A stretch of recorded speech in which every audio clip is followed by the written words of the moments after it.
Hoje vamos entrevistar o pastor Carlos Roberto, ex-pastor da Mensagem.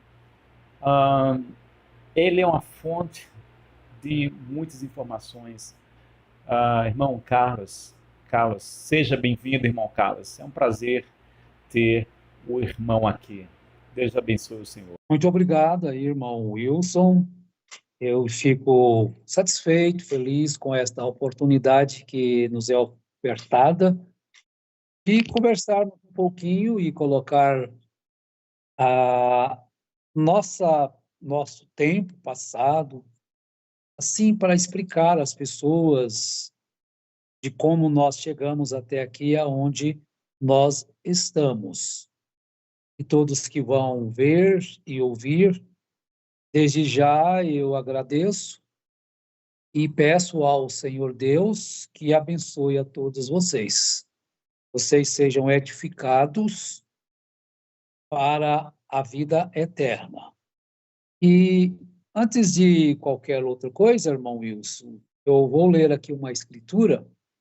Eu gostaria de fazer esta leitura na abertura, porque, como nós já falamos sobre a edificação, eu quero ler no livro Judas, a carta de Judas, verso 20.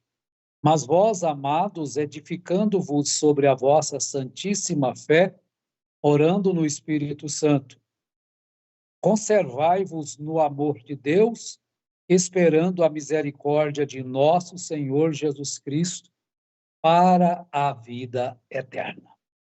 Então, nós estamos neste trabalho aí, juntamente com o irmão Wilson, para tentar explicar algumas coisas, responder umas perguntas que ele nos fará. Então, voltamos aí. Vamos lá, irmão Wilson, contigo. Pastor Carlos, como o senhor conheceu a mensagem? A mensagem, eu conheci a mensagem, eu era da Quarta Igreja Batista, em Goiânia, isso na chegada da mensagem no Brasil. No Brasil, assim, digo, em Goiânia, no ano de 1971. Logo que chegou, houve aquele barulho e tantas coisas, e a gente tomou conhecimento da mensagem ainda na adolescência, né? E de lá para cá a gente tem ficado, desde esse tempo, ligado à mensagem, então podemos dizer de 71 até 2020. Algum tempo, né?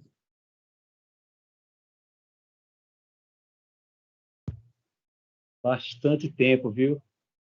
Eu nasci em 81. 81. Isso. Pastor, o senhor pode citar algum momento marcante dentro da mensagem, vivido dentro da mensagem, de bom, de ruim, por quê? Fique à vontade, pastor. Bem, momentos marcantes. São muitos os momentos, né? Porque, deixa-me explicar, sim, desde que nós estivemos ali, no tabernáculo, nós começamos a trabalhar no tabernáculo, assim, dentro da parte do louvor, no ano de 1974, no final do ano 74, ainda na Avenida Goiás, quando nós começamos a dirigir os cânticos ali. E eu começamos, e um hino que eu cantei na abertura, Vinde todos pecadores, então aquilo ficou marcante para mim, né? Vinde todos pecadores, aquele hino, que eu cantei logo no primeiro dia que eu fui dirigir os cânticos. E durante a jornada, nós estivemos por ali, nós tivemos muitas experiências, trabalhamos em programação de rádio, fazendo programa de louvores também pela Rádio Brasil Central de Goiânia, pela Rádio Difusora de Aquidauana, tempo. E quando nós fomos começamos a lecionar para as crianças. Isso no ano de 1992, 92, eu acho que sim. Então, para mim, foi um tempo marcante quando eu lecionava para as crianças. Eu buscava a levar a elas o conhecimento bíblico e de uma forma que me surpreendia, né? Porque eu aprendia juntamente com os ensinos que dava para as crianças. Então, aquilo me marcou bastante, mais do que propriamente o púlpito, o louvor, e às vezes que a gente falava, e muitas das vezes ficávamos sozinhos no púlpito, né?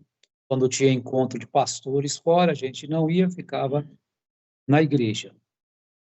Mas o mais marcante para mim foi o período em que eu lecionava ou buscava ensinar a Bíblia para aquelas crianças, que hoje já são adultos, tem muitos pastores passaram pela escola das crianças e nós procuramos fazer um trabalho que realmente pudesse ajudar as crianças em todos os sentidos, não somente do lado espiritual, mas do lado natural, serem obedientes, amarem o trabalho, amarem as leis do país, serem respeitosos e serem trabalhadores e estudar. Então, nós entrávamos em todos os assuntos da vida natural e também na vida espiritual que cada um teria pela frente.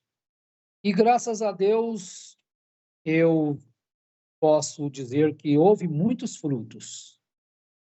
Eu não vou citar aqui pastores que chegaram ao pastorado, que passaram ali pela escola das crianças, mas foi um tempo marcante na vida.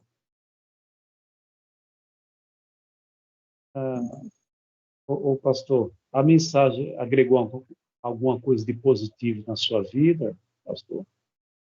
Como pessoa e como cristão? Ô, irmão, é uma pergunta esta que ela é um pouco complexa, porque eu passei a minha vida toda, desde a mocidade até chegar à terceira idade na mensagem. O senhor vê que eu comecei adolescente e já saí velho, já saí com 60 anos de idade, né? Quer dizer que 61 anos de idade já é um tempo marcante, né?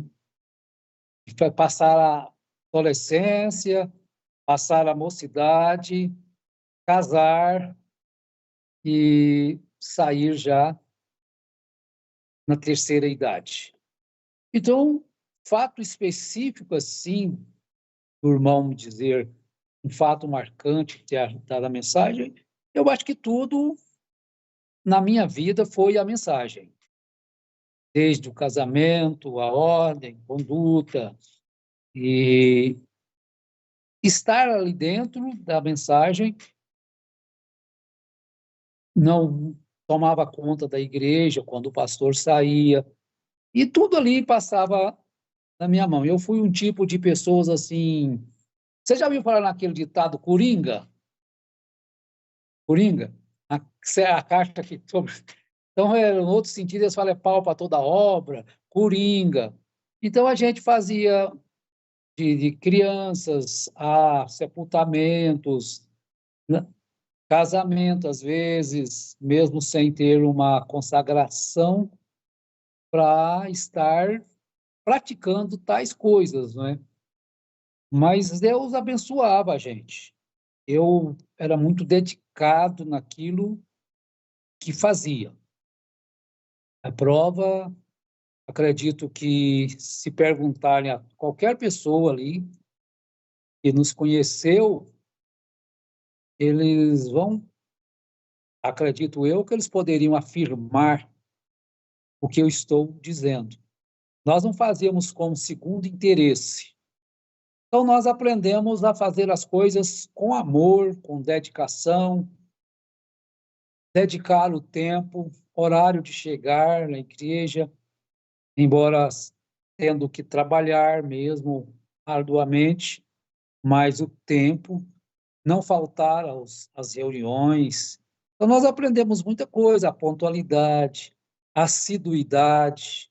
Então, coisas que acredito que é bom para todos nós, para os homens, para as mulheres, e em nada ser relaxado, principalmente nas coisas de Deus. Então, eu vejo que isto, a minha vida foi pautada nesse sentido, de cumprir as ordenanças sem reclamar, estar submisso, acatar as ordens. E foi tudo um tempo, a vida toda vivendo ali. Então, o que eu poderia dizer mais?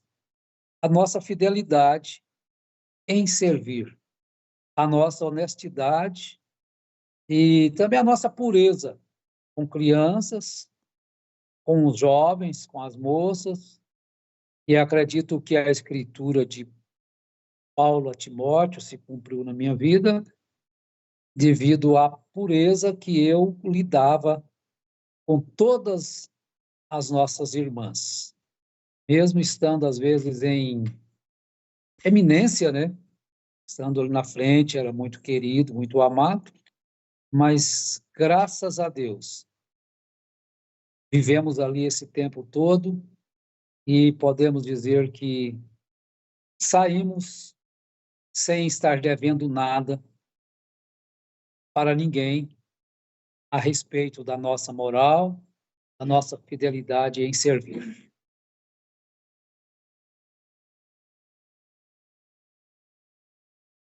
Eu sei que essa pergunta não está aqui, não está. Essa pergunta que eu vou fazer, se o irmão quiser passar, fica à vontade, pois não está nas perguntas que tem passado para o Senhor. Quem consagrou o Senhor, pastor? Em que ano? Quem consagrou o Senhor? Em que ano o Senhor foi consagrado ao pastorado? Aí a consagração não é um tema, é uma coisa engraçada. A minha consagração, ela aconteceu de uma forma. Quem me consagrou foi o pastor Joaquim Gonçalves Silva. E eu não sei se eu posso me alongar alguns minutinhos nesta consagração e o porquê, o motivo da minha consagração. Antes, eu não pensava em ser, nem tinha interesse em ser pastor. Mesmo quando eu era da Igreja Batista, eles queriam que eu fosse ao seminário para me tornar pastor, porque desde criança eu já falava na igreja, tá? Mas depois eu, pensando, não tinha mais interesse de ser, e por duas vezes, há anos atrás, o pastor queria me consagrar, mas não quis. Agora, quando chegou a época das coisas acontecerem, há uma coisa que a gente tem que entender, parece que tudo tem o tempo. Parece não, tem. Chegou o tempo de José ser jogado no cisterno, poço. Chegou o tempo a hora de ser tirado, ser vendido por os ismaelitas. Chegou o tempo de ser vendido como escravo para Potifar. Chegou o tempo dele vencer a tentação. Chegou o tempo dele ir para a cadeia. Passados anos, chegou o tempo dele estar como a mão direita de Faraó. Tudo ali era cuidado por José. Agora, vamos lá à consagração. Eu fui pego de surpresa na minha consagração. Foi no dia 6, eu fui consagrado no dia 8, né, Osa? dia 8 de outubro, foi num domingo de manhã, o pastor estava para o recanto, é 2018, eu fui consagrado, o pastor estava para o recanto, e eu não fui nessa viagem com ele para o recanto. Fiquei em casa, aqui na chácara, e nisto houve uma coisa muito estranha e esquisita, que eles decidiram me afastar da igreja. Afastar da igreja. Definitivamente me tirar da igreja para que eu não fosse mais à igreja. E eu me assustei muito com aquilo. Foi uma coisa inesperada para mim. Então, o administrador me chamou que eu fosse à igreja e eu fui, então, lá conversar com ele. Então, ele me disse que se eu tivesse atendido o telefone um dia antes que ele ligou para mim ir, era para cortar a minha cabeça, quer dizer, mesmo desligar totalmente da igreja de uma forma súbita. Eu não compreendi aquilo, mas aí, como eu não atendi o telefone no dia anterior, e aqui às vezes era ruim de sinal, ele disse que foi dado uma chance para mim. Ser consagrado a pastor, eu acredito que talvez seja Deus, acredito, não foi Deus que mudou esse esquema, porque até o diabo trabalha para Deus. Quando Deus quer que ele faz, ele chamou Nabucodonosor de seu servo, muitas vezes, um homem ímpio, pecador, e era servo de Deus, ele faz o que Deus queria. Então ele disse que eu deveria fazer uma escolha. Me deu duas opções: ser consagrado a pastor no domingo ou ser dispensado totalmente, enxotado da igreja. Agora você imagina como que as coisas acontecem, né? Vocês que vão ver o vídeo. Aí eu pensei e falei, e agora, meu Deus, o que é que eu faço? Ser consagrado a pastor, isso já foi numa sexta-feira, no dia 7, acho que 7 de outubro de 2018. Aí, pensando bem, eu falei, tá bem, eu vou ser consagrado, eu aceito ser consagrado a pastor no domingo. Porque eu só tinha duas opções: ser consagrado a pastor ou ser tirado da igreja com uma acusação de adultério. Eles montaram na cabeça deles que eu tinha um adultério com uma irmã lá da igreja e eu seria acusado de adultério. Então, bom, de todo jeito eu estou nos maus lençóis. Você já pensou uma palavra minha contra a palavra deles? Não vale nada, é como que um cuspe num mar. Então eu aceitei a ser consagrado a pastor, pelo pastor Joaquim Gonçalves, no domingo seguinte. Então, na sexta me avisaram, no domingo seguinte. Então, eu fui consagrado naquele domingo, uma consagração um tanto diferente. Eu sempre digo, duas consagrações que foram feitas de forma totalmente diferente, que nunca houve no tabernáculo. A minha consagração e a do pastor Júnior. Nós desfilamos no corredor como se nós estivéssemos naquele desfile de casamento. Corredor, desfilamos no casamento, assim, foi que uma comemoração, uma festa, quanto a mim, tanto o pastor Júnior. E claro, desfilei com eu, a minha esposa e a minha filha Angélica, né? Desfilamos no casamento.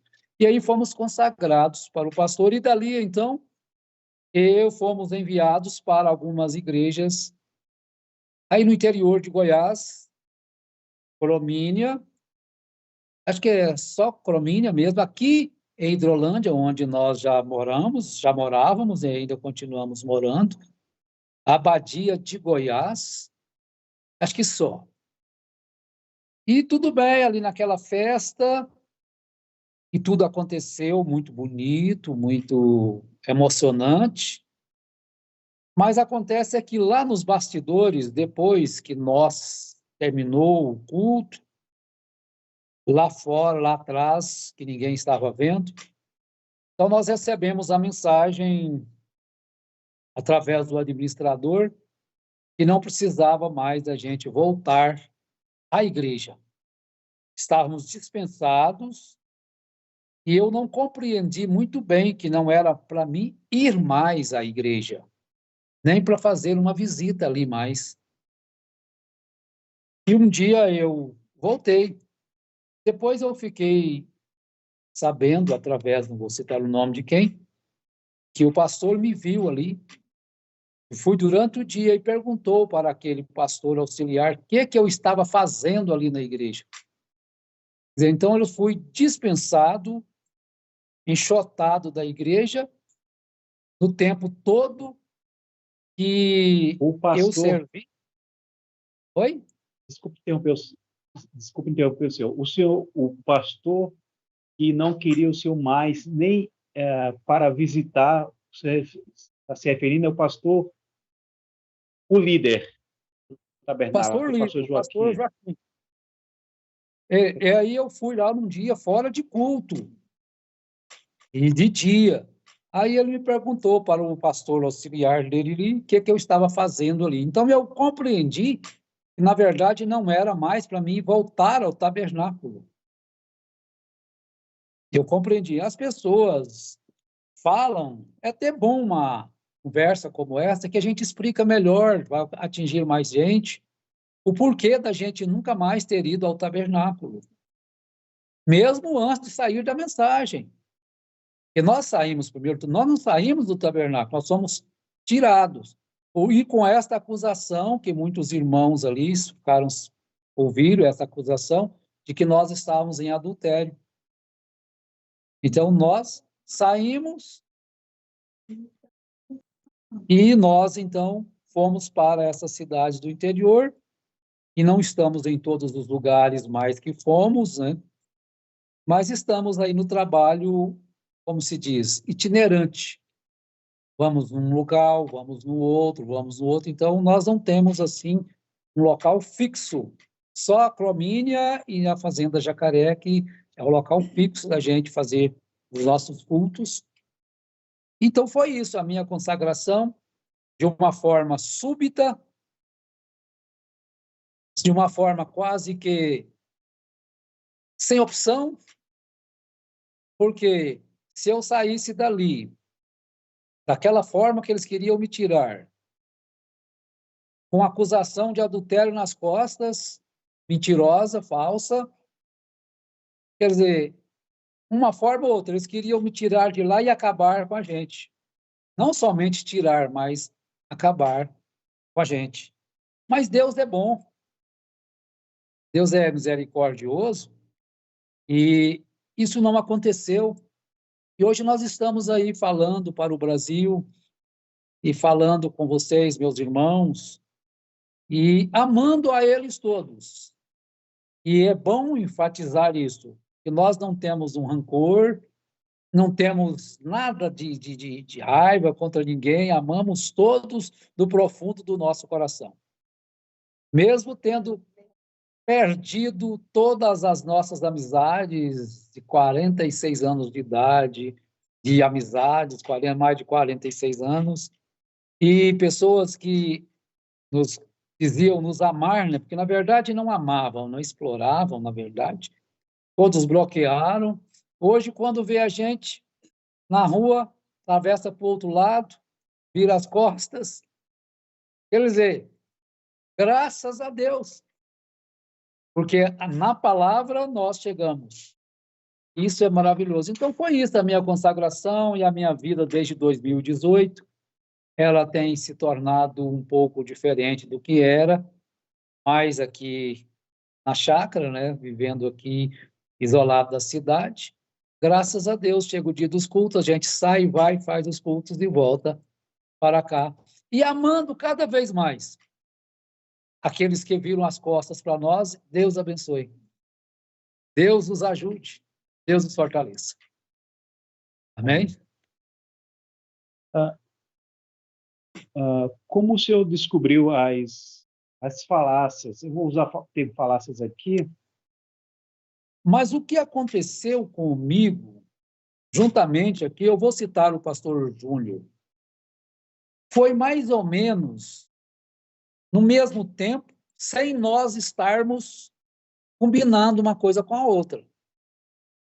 Eu quero dizer que a minha esposa, antes, ela deixou de ir ao tabernáculo alguns anos antes de mim. E eu fiz uma igreja aqui na cidade de Hidrolândia, um templo assim, pequeno, recurso próprio, eu trabalhava na igreja. Aí eu passei a ser funcionário de Joaquim Gonçalves de 2010 até 2018. Tinha o salário. Esse período aí não era questão de igreja. Não era porque eu cantava, não era porque eu lecionava para criança, não, é porque eu era funcionário integral. E tempo todo, com muito mais horas de trabalho do que 8 horas, era em torno de 15 horas. E por 1 ano, 2 anos, nós trabalhávamos direto, sem folga semanal, sem férias, sem nada. Então, nós tínhamos um salário. E como eu guardava este salário, então nós aproveitamos, juntamos aqui, compramos um lote no interior, em Hidrolândia, e fizemos uma igreja aqui, onde passávamos a ter os cultos aqui na cidade de Hidrolândia. Então, de repente, irmão, aconteceu que nós fomos terminando, a minha esposa falou, não põe os quadros aí, esses quadros você não vai, todo mundo que chegar aqui vai embora. Você não põe esses quadros aí, mas eu tinha ganhado os quadros, eu teimei, coloquei os quadros. Pintei a igreja de azul também, pintei a igreja de azul, e isso tudo era recurso próprio, não tinha recursos de Goiânia para fazer, era tudo recurso próprio. Pintamos ali de azul, pusemos os quadros, e estava pregando a mensagem. Aí tinha um pastor que vinha de Goiânia trazer a ceia para a gente aqui, e de repente passou para o pastor de Aparecida, só ele, mas não sei dizer, irmão, o que aconteceu. De repente, algo veio no coração e a gente abriu os olhos para ver que tinha uma coisa errada. E, ao mesmo tempo, aconteceu com o pastor Júnior. Eu tinha a congregação lá em Abadia, nós estávamos assim, e tinha uma congregaçãozinha também depois lá em Aragoiânia, e chegou uma irmã lá, colocou uma cadeira lá, tinha uns quadros, todos aqueles quadros que vocês conhecem, e já foi tirando aqueles quadros da igreja. Não, isso é falso, vamos tirar esse trem tudo da igreja aqui, ó. Foi uma coisa assim automática. Vamos tirar tudo aqui. E foi descendo, eu falei, deixa um pouquinho aí esse da estatura, porque eu quero falar sobre ela hoje. E a irmã já foi tirando. Ela foi afoita, né? Parece que as coisas andou para esse lado, assim, e com isso foi automático. Nós começamos a ver, eu comecei a ver. E aí começou a vir na mente as escrituras, as profecias que não se cumpriam, as coisas que não davam certo. A minha esposa, por exemplo, veio de Minas, estava faltando pouco tempo para formar em pedagogia, deixou porque Jesus estava voltando em 77, e de repente aquilo foi vindo no nosso coração, mas nós perdemos tudo, deixamos tudo para trás para confiar nisso. E agora começou porque nós fomos enxotados. Nós não fizemos nada para sermos expulsos da igreja. Criou-se uma mentira em torno do nosso comportamento moral. Criou-se e esparramou-se na igreja. Automaticamente nós ficamos como adúltero. Mas é uma mentira. E ela deveria ser acertada. Eu vou aproveitar aqui e chamar a atenção do povo. Pode? Pode ou não pode? Então, eu digo assim, que eu já falei pessoalmente para algumas pessoas que esparramam isso. Eu disse uma vez para uma, você quer ir ao céu? Ela disse, claro que eu vou para o céu. Então, você para de mentir. Porque se você continuar mentindo, você não vai ao céu. Mas alguém me falou que isso é verdade. Falou assim, mas alguém mentiu para você. Tudo bem, você ouviu. Agora, quando você esparrama, você também se torna um mentiroso. Se você só ouvir e não esparramar para ninguém, é uma coisa. Quando você começa a dizer também, você é mentiroso.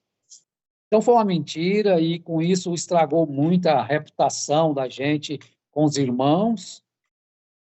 Compreende? Então, isso já despertou um pouco a gente para ver que aquilo ali dentro tinha uma máfia, tinha uma coisa esquisita ali dentro do tabernáculo que, quando eles queriam destruir uma pessoa, eles sabiam como destruir.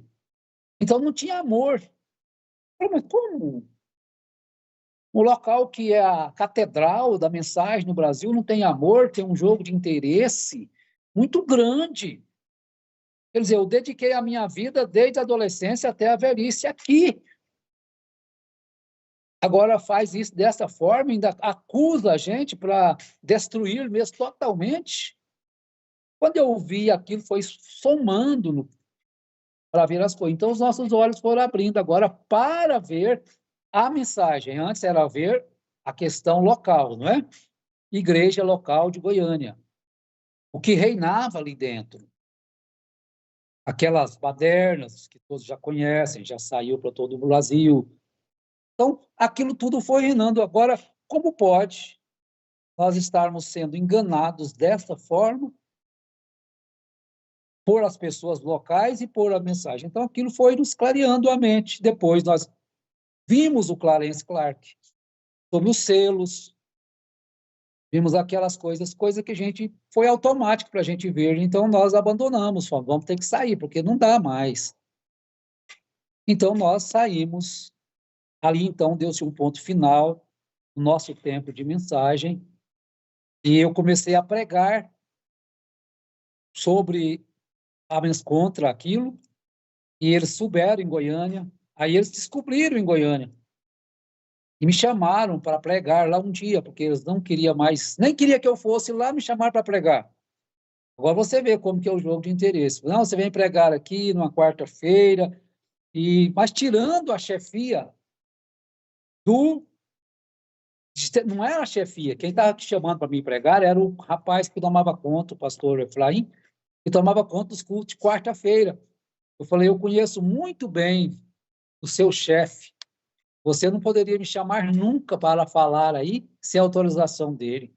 Fala assim para ele aí, ó. Se deixarem eu pregar num domingo de manhã, eu vou pregar aí no domingo de manhã. Nunca mais entraram em contato comigo. Quer dizer, eles queriam que eu fosse lá numa quarta-feira para pregar, para acabar com a gente, mais ainda. Mas falaram, dá um domingo de manhã e eu vou. Nunca mais.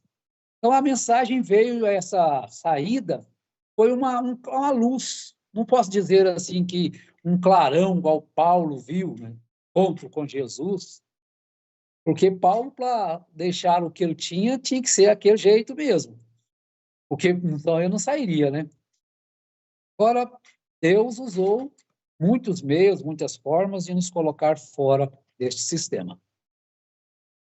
Amém?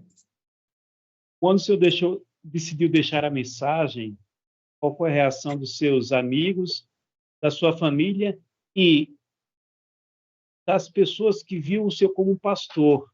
Ainda que as pessoas influenciadas pelos pessoas de Goiás, pelos líderes, e o líder maior de Goiás, mas assim, quando o senhor decidiu deixar a mensagem, qual foi a reação deles, da sua família, da sua esposa? Eu sei que você já contou um pouquinho, né, que ela não ia, mas assim, em torno do Senhor, o que falaram?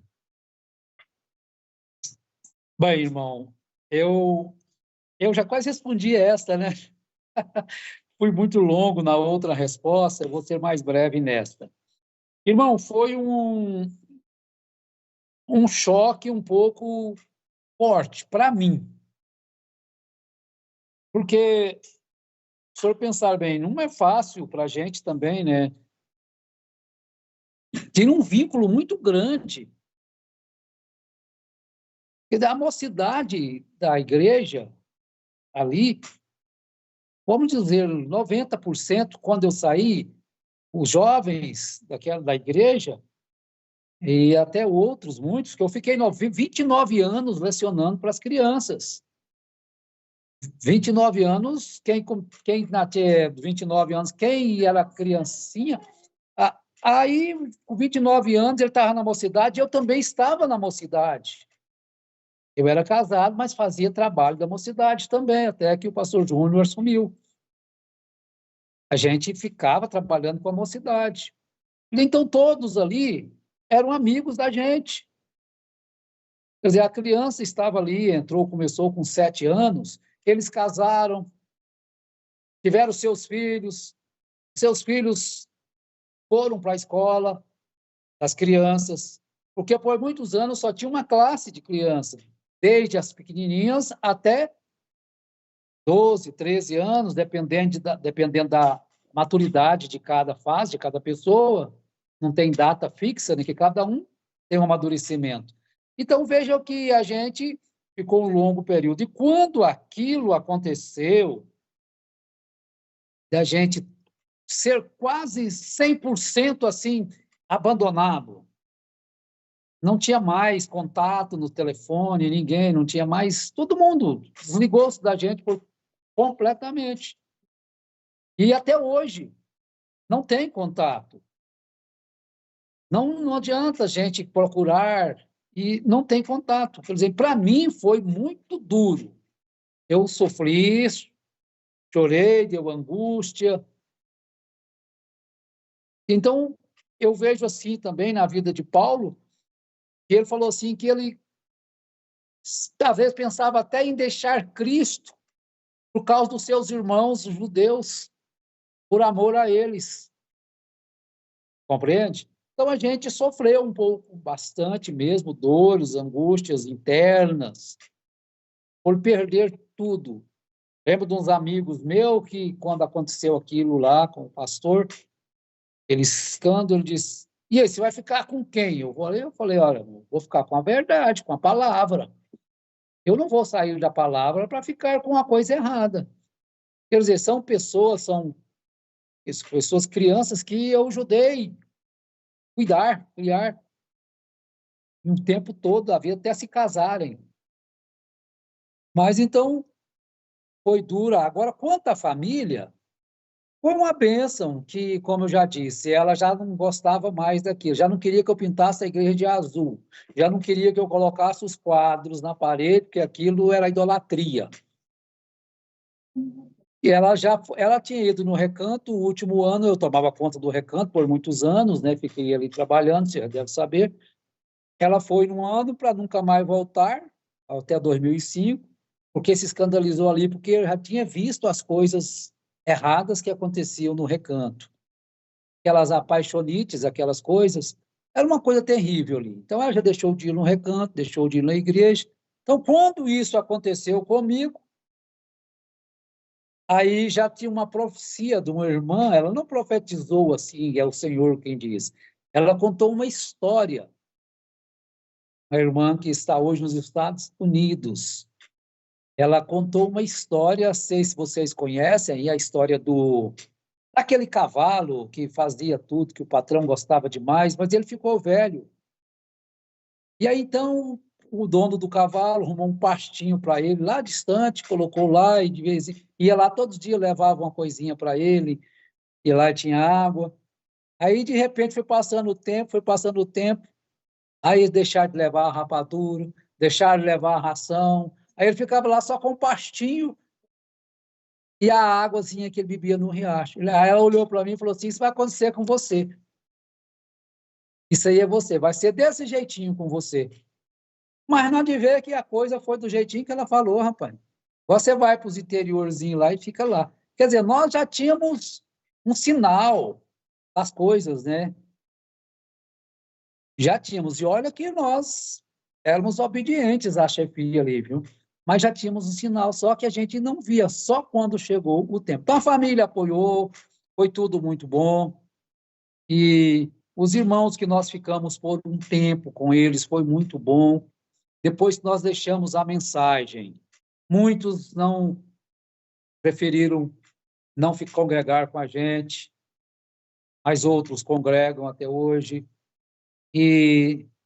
Mas, graças a Deus, os que congregam estão muito satisfeitos, felizes, satisfeitos, nós também estamos. E foi tudo bem. Agora estamos mais tranquilos. Sentimos falta ainda, os companheiros de longas datas, né?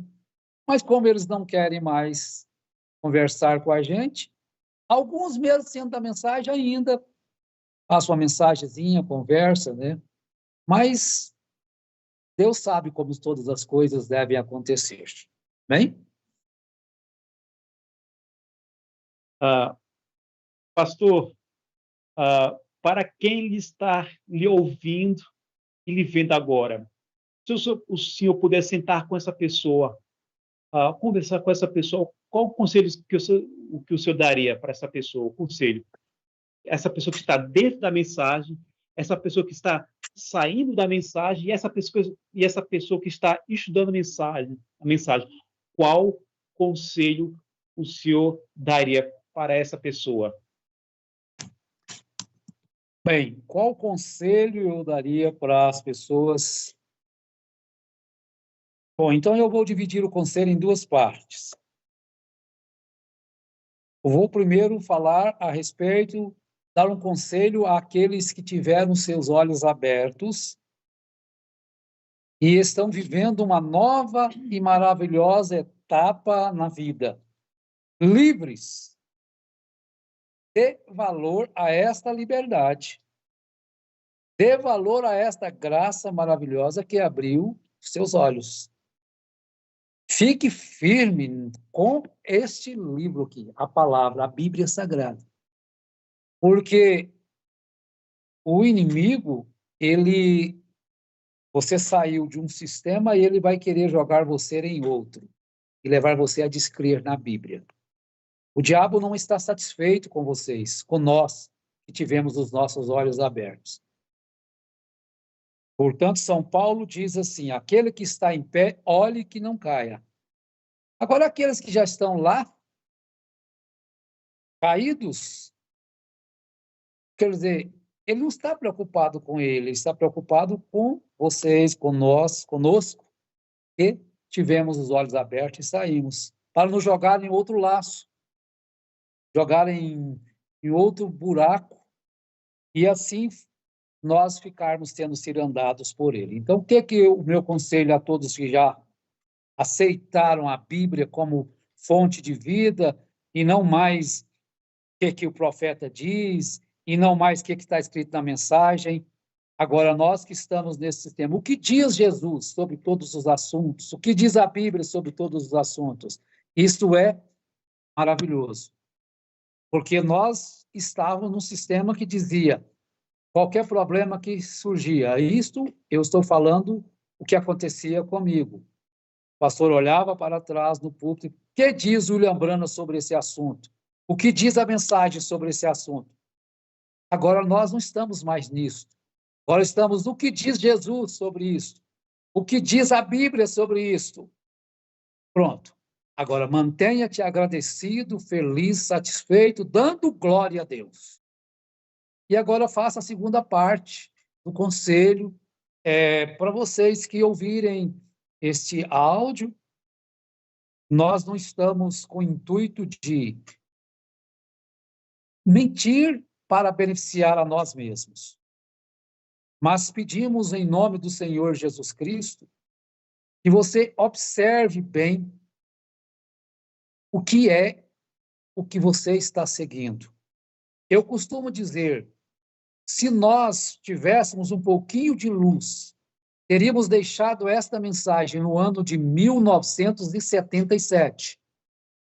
Mas então, como Jesus não veio em 77, fizeram lá uma conta que tinha feito a soma errada, e de 1947, que Israel tornou uma nação, essa geração não passaria, então uma geração 40 anos, então porque a conta foi somada errada, era 87. Então Jesus veio em 87. Quando Jesus não veio em 87, se nós tivéssemos um pouquinho de luz da Bíblia Sagrada, nós teríamos deixado esta mensagem ali. Pronto. Não veio. Então, é falso. Então, não é verdadeiro, porque Deus não pode ficar falando, Deus não fala mentiras. E agora, por último, porque abra os seus olhos, quando William Branham diz que ele não morreria de velhos antes que o milênio fosse instaurado na Terra. Agora vejam bem, porque ele sabia que em 1977 ele estaria com 68 anos. 68 anos não está morrendo de velho. Então ele sabia fazer essas contas.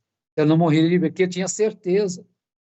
E veja bem que ele se colocou no lugar de maior do que Cristo. Quando ele diz na mensagem que Jesus falou que ninguém sabia a dia, a hora da sua vinda. Então ele diz que Jesus não disse que ninguém saberia. Então ele se colocou como que um que sabe ao dia da volta de Jesus, o ano, e Jesus diz que nem ele nem os anjos sabiam, só o Pai. Então veja que ele se colocou maior do que Jesus. E veja que os seus seguidores estão colocando a Bíblia inferior à sua mensagem. É só você analisar um pouquinho. O meu conselho, eu estou dando um conselho. Eu não estou querendo falar mal de ninguém, mas é um conselho. Examine as Escrituras e você analise isto. E veja aí, os tubarões não estão nadando lá na rua Splint. E Billy Paul não ficaria velho antes dele ver os tubarões nadando ali na rua Split. É mais uma coisa que não acontece. Então, eu falando para um irmão sobre 77, eu estou dando, isso é tudo do conselho, hein? Ele disse assim, não, eu acho que o irmão Brana falou foi que Jesus voltaria em 1977, mas no calendário judaico. Olha onde ele foi, o que colocar na cabeça dele. Nós estamos em que ano no calendário judaico? É quase 5.000, não é? 4.800 por aí. Agora imagina, o irmão simples saiu com essa. Agora, quem será o líder dele que disse que talvez ele falou no calendário judaico? É mais um engano, então é engano sobre engano. Finalizando o meu conselho, examine as Escrituras, porque se você julga ter nela a vida eterna. E quando Jesus deu o conselho aos judeus, ele afirmou, ele disse, vós julgais ter essa vida eterna nas Escrituras, então examine elas. Agora, se você acredita que a Bíblia Sagrada é a palavra de Deus, examine ela, esqueça o livrinho um pouquinho, não precisa de sair, não. Estou falando para você sair desse sistema. Esqueça ele um pouquinho, leva ele para a Bíblia Sagrada e vê se as profecias estão corretas ou não, se os ensinos estão corretos ou não. Se é realmente necessário que venha esse precursor trazendo esses ensinos para nós. Então, fica o meu conselho finalizando. Ore e volte para a Bíblia. Deixa de lado todos esses ensinos extra-bíblicos. E não só os da mensagem, não. Os que já saíram da mensagem, que estão deixando de lado aí, diz que não tem mais que se batizar, não tem mais que tomar a ceia, não tem mais que congregar. Vocês estão entrando noutro buraco, talvez mais profundo. E quem vai tirar vocês de lá? Se Deus te liberta, sai da mensagem e cai no outro buraco pior ainda. Deus tem a misericórdia de quem fala, Deus tem a misericórdia de quem ouve, porque nós precisamos desta misericórdia e damos graças a Deus, porque a causa de não sermos consumidos é a sua grande misericórdia. E Ele renova as suas misericórdias cada manhã. Pastor, eu agradeço por essa entrevista. O irmão poderia dar suas considerações finais, deixar suas redes sociais, exemplo, WhatsApp, onde podemos encontrar o senhor, para as pessoas que quiserem congregar com o senhor. Fique à vontade. Então, assim, despedindo aí de todos vocês, este áudio está saindo aí pelo canal do YouTube do nosso irmão Wilson, Desmistificando Brana, que já passamos aí para muitos irmãos. E todas as manhãs temos um áudio no nosso canal, que é Fé Restaurada. E o nosso WhatsApp, alguém quiser falar com a gente, passar alguma mensagem, nós estamos abertos a ouvir críticas, principalmente as críticas. Eu amo, não importo, 62 994 89 78 34. Aí, então, é o nosso contato. Se alguém desejar falar conosco, nós estamos à disposição. Quanto aos nossos locais de reunião, o único local que nós estamos tendo reunião assim fixa era a Fazenda Jacaré, é muito difícil, é só aqui em Goiás mesmo, né? E na cidade de Cromínia, aqui em Goiás também, a 85 quilômetros de Goiânia, por aí. Bom, e no mais é só agradecimentos. Agradeço ao nosso amado irmão Wilson, a nossa amada irmã Ana, que está aí fazendo esse trabalho de gravação, que vai estar fazendo, melhorando o som, a imagem aí, para que vocês que vão ouvir e ver possam ouvir com clareza aquilo que é dito. E o nosso abraço a todos e dizer que Jesus vos ama e eu também amo a todos sem nenhuma exceção, sem classe, sem condição financeira, nem não importa qual que é o seu segmento, o importante é que eu te amo. Mas não se esqueçam, Deus ama a todos, mas mesmo Ele amando, você tem que receber o amor dele na sua vida, que é justamente a sua palavra. Porque, do contrário, você vai à perdição, mesmo Deus te amando. Você tem que crer, ser batizado. Aí, então, você vai viver uma vida para Ele. Amém.